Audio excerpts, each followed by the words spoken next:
ഈശോയിൽ സ്നേഹമുള്ളവരെ, അമിതമായിട്ട് ഭയം, നിരാശയൊക്കെയുള്ള മക്കൾക്ക് പ്രാർത്ഥിക്കാൻ പറ്റിയ ഏതാനും വചനങ്ങളാണ് ഞാൻ ഇന്ന് പങ്കുവെക്കുന്നത്. വലിയ ഭയത്തിൻ്റെ ബന്ധനത്തിൽ കഴിയുന്ന ഒരുപാട് മക്കൾ ഇന്ന് നമുക്ക് ചുറ്റുമുണ്ട്.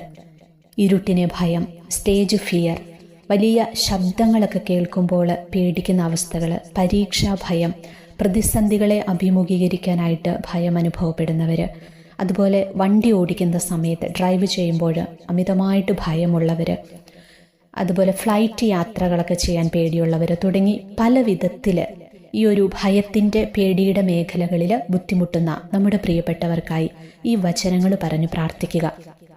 ഉറപ്പായും അവരുടെ ഭയം വിട്ടുമാറിയിരിക്കും. പ്രാർത്ഥിച്ച് അനുഗ്രഹം കിട്ടിയതുകൊണ്ടാണ് ഞാനിത് നിങ്ങളോട് ഷെയർ ചെയ്യുന്നത്. എനിക്കറിയാവുന്ന 11 വയസ്സുള്ള ഒരു കുട്ടിയുണ്ട്. അവന് വലിയ എന്തെങ്കിലുമൊക്കെ ശബ്ദം കേട്ടാൽ, അതുപോലെ അതിശക്തമായ കാറ്റും മഴയും ഇടിവെട്ടുമൊക്കെ ഉണ്ടാകുമ്പോൾ ഈ കൊച്ചിന് ഭയങ്കര പേടിയാണ്. ഇവന് പേടിച്ച് വിറയ്ക്കും. ഒപ്പം വോമിറ്റിംഗ് ടെംപ്റ്റേഷൻ, അതായത് ഛർദ്ദിക്കാനുള്ള ആ ഒരു ഫീല്, അവന് ഇങ്ങനെ ഛർദ്ദിക്കണമെന്ന് തോന്നും. അങ്ങനെയൊക്കെയുള്ള അവസ്ഥയിലൂടെ കടന്നു പോകുന്ന ഒരു കൊച്ചാണിത്. അതുപോലെ പാർക്കിലൊക്കെ പോയാൽ അവിടെ നമ്മൾ കണ്ടിട്ടുണ്ട്, കുട്ടികൾക്ക് കളിക്കാൻ പറ്റിയ പലവിധ ഉപകരണങ്ങളൊക്കെ കാണും.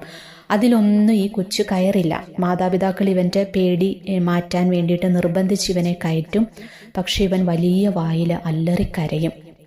അങ്ങനെ എല്ലാത്തിനോടും ഈ കുഞ്ഞിന് ഭയങ്കര പേടിയാണ്.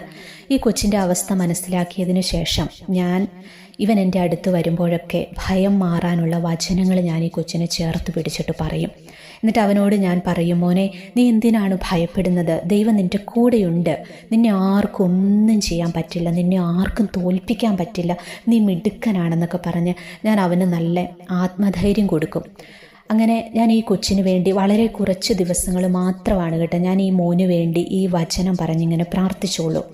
അത്ഭുതം എന്ന് പറയട്ടെ, ആ കുട്ടിക്ക് ഇന്ന് വലിയ മാറ്റങ്ങളുണ്ടായി. കാരണം ഞാൻ ഇന്നലെ ആ കൊച്ചിൻ്റെ അപ്പനോടും അമ്മയോടും സംസാരിച്ചതാണ്.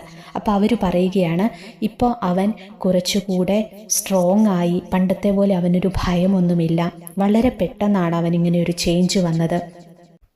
കഴിഞ്ഞ ദിവസം ആദ്യമായിട്ട് അവൻ ഫ്ലൈറ്റിൽ കയറി ഒരാഴ്ചത്തേക്ക് അവരൊരു ടൂർ പോയിട്ടുണ്ടായിരുന്നു. അപ്പോൾ ഈ ഫ്ലൈറ്റിൽ കയറുക എന്നൊക്കെ പറയണത് ഈ കൊച്ചിന് ഭയങ്കര പേടിയുള്ളൊരു കൂട്ടത്തിലായിരുന്നു. പക്ഷേ അവന് ഫ്ലൈറ്റിൽ യാത്ര ചെയ്തു. അവന് ഒരു പേടിയും ഉണ്ടായില്ല എന്നാണ് അവൻ്റെ അച്ഛനും അമ്മയും എന്നോട് പറഞ്ഞത്. അവൻ ഹാപ്പി ആയിരുന്നു എന്നും ഭയത്തിൻ്റെ മേഖല പൂർണ്ണമായും വചനത്തിൻ്റെ ശക്തിയാൽ മാറിപ്പോയി. എന്നെ കേൾക്കുന്ന പ്രിയ മക്കളെ, നിങ്ങളുടെ പ്രിയപ്പെട്ടവർക്കായിട്ടും നിങ്ങൾക്കിങ്ങനെ പ്രാർത്ഥിക്കാം. വചനത്തിൻ്റെ ശക്തി ഇറങ്ങി നമ്മുടെ മക്കളും പ്രിയപ്പെട്ടവരും ഒക്കെ അനുഗ്രഹിക്കപ്പെടട്ടെ. വചനക്കൊന്തയുടെ രൂപത്തിൽ ചൊല്ലാൻ അറിയാവുന്നവർ അങ്ങനെ ചൊല്ലി പ്രാർത്ഥിക്കുക കേട്ടോ. അതാണ് കൂടുതൽ അനുഗ്രഹപ്രദം. ഞാൻ ഇന്ന് ഈ വീഡിയോയിൽ വചനക്കൊന്തയുടെ രൂപത്തിൽ ഇത് പ്രാർത്ഥിക്കുന്നില്ല. നമ്മൾ ഒത്തിരി വചനക്കൊന്ത പല ആവശ്യങ്ങൾക്കുള്ള നമ്മുടെ ചാനലിൽ ഇട്ടിട്ടുണ്ട്, അത് കണ്ടിട്ടുള്ളതാണ് നിങ്ങളപ്പോൾ നിങ്ങൾക്കറിയാം എങ്ങനെയാണ് വചനക്കൊന്ത ചൊല്ലേണ്ടതെന്ന്. അതുകൊണ്ട് ഞാൻ ഇന്ന് വചനം മാത്രമായിട്ട് നിങ്ങൾക്ക് പറഞ്ഞു തരാം. ഒന്നെങ്കിൽ വചനം മാത്രം ഏറ്റുപറഞ്ഞ് നിങ്ങൾ പ്രാർത്ഥിക്കുക, അതല്ലെങ്കിൽ വചനക്കൊന്തയുടെ രൂപത്തിൽ ചൊല്ലി പ്രാർത്ഥിക്കുക കേട്ടോ. വചനം റോമാക്കാർക്ക് എഴുതിയ ലേഖനം 5-ാം അധ്യായം 5-ാം തിരുവചനം. പ്രത്യാശ നമ്മെ നിരാശരാക്കുന്നില്ല, കാരണം നമുക്ക് നൽകപ്പെട്ടിരിക്കുന്ന പരിശുദ്ധാത്മാവിലൂടെ ദൈവത്തിൻ്റെ സ്നേഹം നമ്മുടെ ഹൃദയങ്ങളിലേക്ക് ചൊരിയപ്പെട്ടിരിക്കുന്നു. 2-ാമത്തെ വചനം സങ്കീർത്തനങ്ങളുടെ പുസ്തകം 34-ാം അധ്യായം 4-ാം തിരുവചനം. ഞാൻ കർത്താവിനെ തേടി, അവിടുന്ന് എനിക്ക് ഉത്തരമരുളി, സർവഭയങ്ങളിലും നിന്ന് അവിടുന്ന് എന്നെ മോചിപ്പിച്ചു. 3-ാമത്തെ വചനം ജോഷുവയുടെ പുസ്തകം 1-ാം അധ്യായം 5-6 തിരുവചനങ്ങൾ. നിന്റെ ആയുഷ്കാലത്തൊരിക്കലും ആർക്കും നിന്നെ തോൽപ്പിക്കാൻ സാധിക്കുകയില്ല. ഞാൻ മോശയോട് കൂടെ എന്ന പോലെ നിന്നോട് കൂടെയും ഉണ്ടായിരിക്കും. ഒരിക്കലും നിന്നെ കൈവിടുകയില്ല. ശക്തനും ധീരനുമായിരിക്കുക. 4-ാം തിരുവചനം സങ്കീർത്തനങ്ങളുടെ പുസ്തകം 118-ാം അധ്യായം 6-ാം തിരുവചനം. കർത്താവിൻ്റെ പക്ഷത്തുണ്ട്, ഞാൻ ഭയപ്പെടുകയില്ല. മനുഷ്യന് എന്നോട് എന്തു ചെയ്യാൻ കഴിയും? 5-ാമത്തെ തിരുവചനം ഏശയ്യായുടെ പുസ്തകം 41-ാം അധ്യായം 10-ാം തിരുവചനം. ഭയപ്പെടേണ്ട, ഞാൻ നിന്നോട് കൂടെയുണ്ട്. സംഭ്രമിക്കേണ്ട, ഞാനാണ് നിന്റെ ദൈവം. ഞാൻ നിന്നെ ശക്തിപ്പെടുത്തുകയും സഹായിക്കുകയും ചെയ്യും. കണ്ടോ, നമുക്ക് എത്രമാത്രം ധൈര്യം പകരുന്ന വചനങ്ങളാണിത്. ഇതൊക്കെ നമ്മുടെ കയ്യിൽ ഇരുന്നിട്ടാണ് നമ്മൾ ആവശ്യ നേരത്തെടുത്ത് ഉപയോഗിക്കാതെ പേടിയും ഭയവും ഒക്കെയായി ജീവിതം ഇങ്ങനെ അങ്ങ് ജീവിച്ചു തീർക്കുന്നത്. നിങ്ങൾക്കറിയോ, ഒരു 30 വയസ്സായ ഒരു ചെറുപ്പക്കാരൻ, അവന് വണ്ടി ഓടിക്കാനായിട്ട് ഭയങ്കര പേടിയാണ്. എതിരെ വണ്ടി വരുമ്പോൾ അവന് തല കറങ്ങുന്നത് പോലെയൊക്കെ തോന്നും.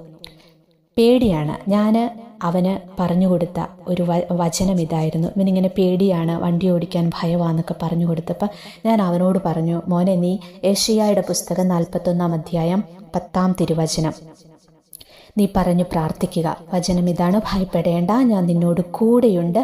സംഭ്രമിക്കേണ്ട, ഞാനാണ് നിന്റെ ദൈവം. ഞാൻ നിന്നെ ശക്തിപ്പെടുത്തുകയും സഹായിക്കുകയും ചെയ്യും.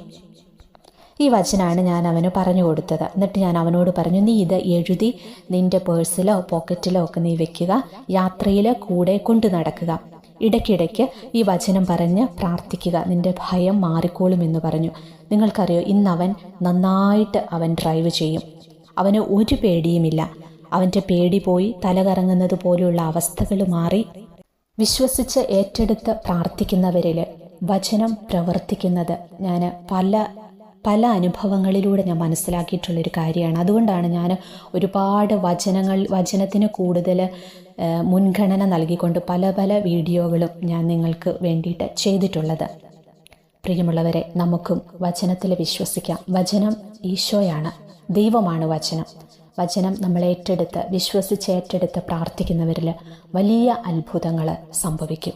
ഭയത്തിൻ്റെ എല്ലാ മേഖലകളും ഈശോയെ, ഇപ്പം എന്നെ കേട്ടുകൊണ്ടിരിക്കുന്ന ഈ മക്കളിൽ ആരെങ്കിലുമൊക്കെ വലിയ ഭയത്തിലൂടെ ഇവരുടെ കുഞ്ഞുങ്ങളോ പ്രിയപ്പെട്ടവരോ ഒക്കെ കടന്നു പോകുന്നുണ്ടെങ്കിൽ, പരീക്ഷയെ ഭയപ്പെടുന്നവർ, ഇരുട്ടിനെ ഭയപ്പെടുന്നവർ, സ്റ്റേജ് ഫിയർ ഉള്ളവർ, ഇങ്ങനെ പലവിധ മേഖലകളിലെ ജീവിതത്തിൽ ഭയം അനുഭവപ്പെടുന്നവരുണ്ടെങ്കിൽ, ഈശോയെ, ഈ സമയം ഇപ്പോൾ ഞങ്ങൾ ഏറ്റുപറഞ്ഞ് പ്രാർത്ഥിച്ച ഈ ഓരോ വചനത്തിൻ്റെയും ശക്തിയാൽ ഈ മക്കളിൽ നിന്ന് ഭയത്തിൻ്റെ എല്ലാ തിന്മയുടെ അരൂപികളും വിട്ടുമാറിപ്പോകട്ടെ, ഇവർ സ്വതന്ത്രരാകട്ടെ എന്ന് പ്രാർത്ഥിക്കുന്നു. ആത്മധൈര്യം കൊണ്ട്, പ്രത്യാശ കൊണ്ട്, സന്തോഷം കൊണ്ട്, സമാധാനം കൊണ്ട് എല്ലാ ഹൃദയങ്ങളും നിറയട്ടെ എന്ന് പ്രാർത്ഥിക്കുന്നു. എല്ലാ മക്കളിലേക്കും വചനത്തിൻ്റെ ശക്തി ഇറങ്ങട്ടെ എന്ന് പ്രാർത്ഥിക്കുന്നു. ഈശോ നിങ്ങളെ എല്ലാവരെയും അനുഗ്രഹിക്കട്ടെ.